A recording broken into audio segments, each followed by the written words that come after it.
Good morning student. आज हम पढ़ेंगे लोकतंत्र की विशेषताएं के अंतर्गत कि क्या क्या विशेषताएं हैं ना, लोकतंत्र की मुख्य बातें क्या क्या हैं।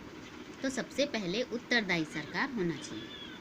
हम लोगों ने देखा कि लीबिया का अंतिम निर्णय उसकी सैनिक संगठन के पास था, है ना, आम जनता के पास नहीं था। वह जनता द्वारा चुनी हुई भी नहीं थी। वहाँ की जनता सैनिक संगठन के आदेशों का पालन करने के लिए बाध्य थी, स्वयं तैयार नहीं थी, बल्कि क्या थी, बाध्य थी। जबकि सैनिक संगठन किसी के प्रति उत्तरदायी नहीं था और इनका चुनाव प्रतिनिधिगण करते थे। एक लोकतांत्रिक देश में जनता द्वारा चुने गए प्रतिनिधि और उनकी प्रतिनिधि सभा सर्वोच्च होती है ना, जो क्या है, जनता द्वारा चुनी हुई होती है। जितनी भी चुनी हुई सरकारें कार्य कर रही होती हैं, वे विभिन्न तरीकों से जनता के प्रति उत्तरदायी होती है। जनता के हित के लिए वो क्या करती है, कार्य करती है। भारत की शासन व्यवस्था पर नज़र डाली जाए तो पता चलता है कि केंद्र की सरकार व विभिन्न राज्य सरकारें कई तरह के से लोगों और उनके प्रतिनिधियों के प्रति उत्तरदायी होती है। जो सरकार है वो क्या है, हम लोगों के द्वारा, आम जनता के द्वारा चुनी गई जो प्रतिनिधि है, उनके प्रति उत्तरदायी होती है। भारत में कार्यपालिका के सभी लोग, है ना, जो कार्य करने वाले दल हैं, जैसे कि प्रधानमंत्री हैं, मुख्यमंत्री हैं, मंत्रिपरिषद के मंत्री तथा उच्च अधिकारी संसद और राज्य विधानमंडलों व्यवस्थापिका के प्रति उत्तरदायी होते हैं। इनका चुनाव प्रतिनिधिगण करते हैं। हम डायरेक्ट नहीं करते, लेकिन क्या है, हमारे द्वारा जो चुने गए प्रतिनिधि होते हैं वो इन सब का चुनाव करते हैं। ठीक है, तो उत्तरदायी सरकार होना चाहिए। फिर है निश्चित अवधि के बाद चुनाव। आप लोगों को पता है कि हमारे यहाँ चुनाव जो है वो एक निश्चित समय में किया जाता है। कितने साल में किया जाता है, 5 साल में, है ना।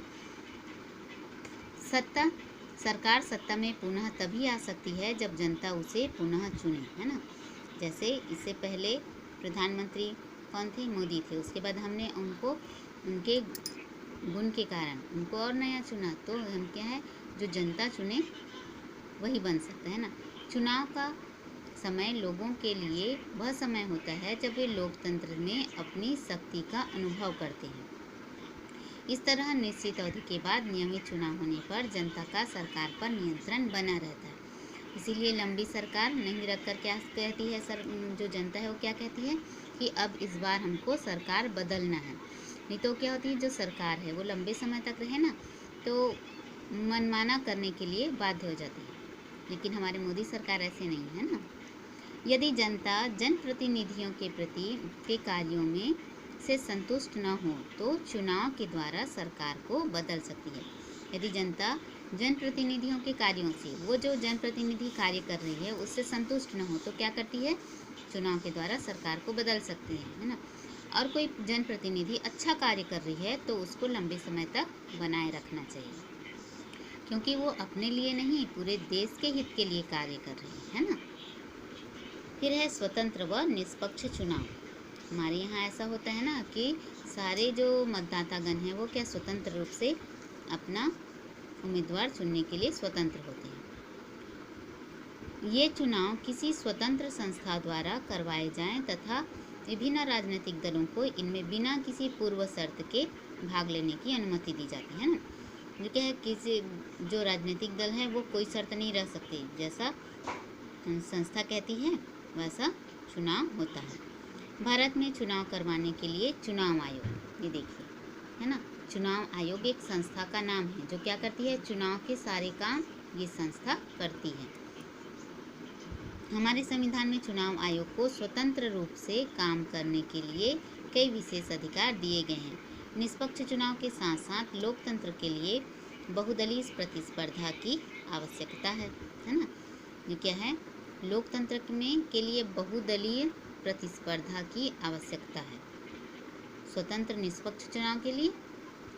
इसी से लोगों को विकल्प मिलता है। क्या होता है, बहुत सारे दल ऐसे हैं तो किसको चुनना है, कौन अच्छा कार्य कर सकता है, इसको चुनने के लिए क्या है, उनको विकल्प मिल जाता है। अगर एक व्यक्ति ही खड़ा हो जाए तो क्या होगा, लोगों को उसी को, चाहे वो अच्छा कार्य करे या ना करे, उनको ही चुनना होगा, है ना। तो यहाँ जब बहुत सारे दल जो हैं चुनाव में खड़े होते हैं तो लोगों को क्या मिलता है, विकल्प मिल जाता है, जिससे वे क्या कर सकते हैं, चुनाव कर सकते हैं। ठीक है। फिर है सार्वभौमिक वयस्क मताधिकार। इसको आप लोग सब लोग जानते हो, है ना।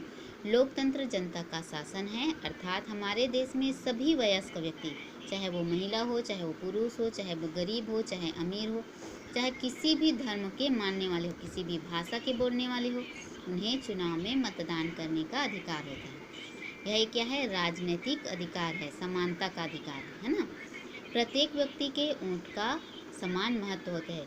अगर कोई बड़ा आदमी है, ऊंचे पद वाला है, तो उसके वोट का ज़्यादा महत्व है ऐसा नहीं है। चाहे वो गरीब हो चाहे अमीर हो, दोनों के वोट का बराबर महत्व होता है। ठीक है। और 18 साल के, हमारे यहाँ क्या है, 18 वर्ष के होने के बाद प्रत्येक व्यक्ति को मतदान करने का अधिकार होता है। ठीक है। अशिक्षित लोकतंत्र में प्रत्येक व्यक्ति के वोट की समान कीमत है, चाहे वो शिक्षित हो चाहे अशिक्षित हो, उसके वोट का समान महत्व है। प्रारंभ में कुछ देशों में मतदान का अधिकार जो था वो मात्र कुछ ही लोगों को प्राप्त था, जिनके पास क्या था, संपत्ति थी या कर देते थे, है ना। जो व्यक्ति कर देता था या जिसके पास संपत्ति होती थी वही मतदान कर सकता था और बाकी लोग मतदान नहीं करते थे। फिर भारत में संविधान लागू होने के साथ समय ही सभी लोगों को सार्वभौमिक वयस्क मताधिकार प्राप्त हुआ, जिसका अर्थ है कि 18 वर्ष या उससे ऊपर की आयु के लोगों को मतदान करने का अधिकार है। ठीक है। फिर है लोकतंत्र में जन भागीदारी। लोकतंत्र में शासन के संचालन में जनता की भागीदारी होती है। कानून बनाने और उनको लागू करने में भी नागरिकों की सक्रिय भागीदारी होती है। सरकार को जनता से ही समस्याओं एवं आवश्यकताओं की जानकारी मिलती है ना। सरकार को कहाँ से जानकारी मिलती है, जनता से। जो आम जनता है उससे ही क्या समाज में, देश में क्या समस्या है, क्या आवश्यकता है, उसकी जानकारी मिलती है। योजनाओं के क्रियान्वयन से निरीक्षण, परीक्षण, सुझाव, शिकायत करनी चाहिए, है ना। लोकतंत्र की मजबूती के लिए नीति निर्माण से पूर्व जनता में विभिन्न माध्यमों से व्यापक चर्चा होती है। लोग किसी भी कानून या नीति के विषय में अखबारों में लेख लिखकर, है ना, लेख लिख का मतलब जो अखबार में लिखने वाले होते हैं ना, टेलीविज़न एवं इंटरनेट पर होने वाली बहस में भाग लेकर, ज्ञापन देकर, सेमिनारों, कार्यशालाओं, सम्मेलनों में अन्य कई माध्यमों से अपने विचार रख सकते हैं। अपने विचार मतलब अपनी बातों की, उनकी क्या आवश्यकताएं हैं, कैसा होना चाहिए, ऐसा। ऐसी चर्चाओं को संचालित करने के लिए समितियां और समूह बनाए जाते हैं। जनता की उदासीनता लोकतंत्र की सबसे बड़ी है ना। जनता की उदासीनता, अगर हम निष्क्रिय रहें, उदासीन मतलब निष्क्रिय रहें, तो क्या है, लोकतंत्र की सबसे बड़ी शत्रु है। तो हमें एक्टिव होना चाहिए। आज के लिए इतना ही।